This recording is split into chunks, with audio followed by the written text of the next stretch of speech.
بسم اللہ الرحمن الرحیم۔ لیس الغنا عن کثرت العرض ولکن الغنا غنی النفس۔ نبی کریم صلی اللہ علیہ وسلم کا ارشاد مبارک ہے کہ امیری سامان کی زیادتی سے نہیں ہوا کرتی، امیری نفس کے امیر سے ہوا کرتی ہے۔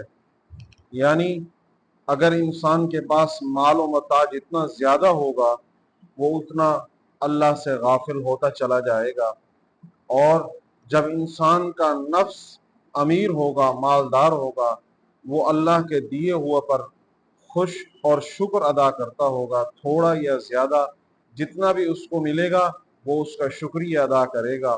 جب مال و متاع زیادہ ہو جائے گا اور رب سے غافل ہو جائے گا تو وہ رب کے شکریہ کرنا بھی چھوڑ دے گا، رب سے بے پرواہ ہوتا چلا جائے گا۔